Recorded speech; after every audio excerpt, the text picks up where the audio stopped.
इंग्राजी नुआ वर्ष को किए केक काटी पालन करथिबा बेले किए डीजे बजाई नाची गाई पालन करिथाए। हेले गुरुजन एवं गरीब लोकंक मुहरे हस फुटाई तांकु सम्मान जणाई एक नियारा ढंगरे पालन करिछि विश्वेश्वरी सेवा संगठन। छत्रपुर ब्लॉक अंतर्गत कृष्णचंद्र नगरडीह ग्राम छकरे ग्रामर विश्वेश्वरी सेवा संगठन आनुकूल्य रे आवाहक तथा युवा संगठक अवनी शतपथी नेतृत्व में श्री नीलकंठेश्वर सेवानिवृत्त शिक्षक और कर्मचारी मानक संबर्धना दिया सहित शताधिक गरीब लोकंकु शीत वस्त्र प्रदान कर आयोजित समावेश में सानखेमुंडी विधायक रमेश चंद्र जेना मुख्य अतिथि भाव में जोगदी पिता माता तथा वरिष्ठ मानकु श्रद्धा सम्मान जणाई ऋण परिशोध कले समस्तंकर मंगल हेबो बोली से परामर्श दैछन्ति। या सहित कांग्रेस पूर्व इतिहास को स्मरण करी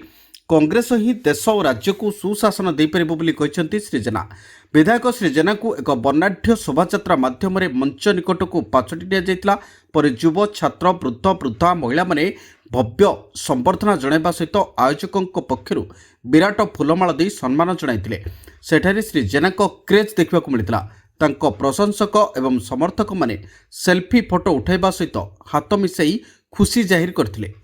विश्वेश्वरी सेवा संघ तरफ अवसर प्राप्त शिक्षक संघ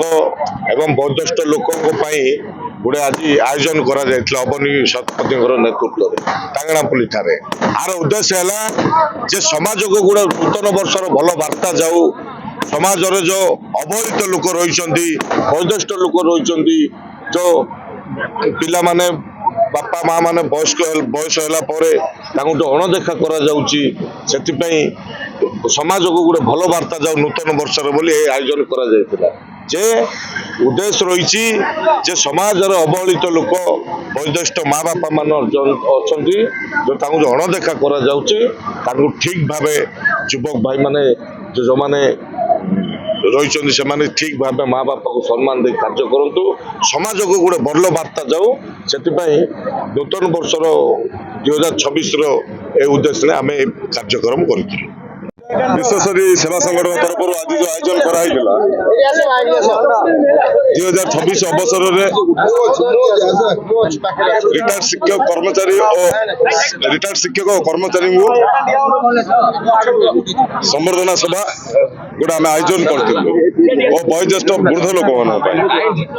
यहीटा गोटे मेसेज देवार कारण कौन जे आजिकल जो माँ बापा मान अवहेलित रोचंदी वयस्क है जो निजर पुओ बो मैंने ठीक से देखुना तो मु मेसेज देवा लोक मन चाहूँगी मो भाई मन चाहूँगी वयोज्येष्ठ मन चाहूँगी जे माँ बाप को कम से कम केयर करवाटा निहाती जरूरी। गंजाम छत्रपुर प्रशांत कुमार महाराणा रिपोर्ट तेज ओडिशा।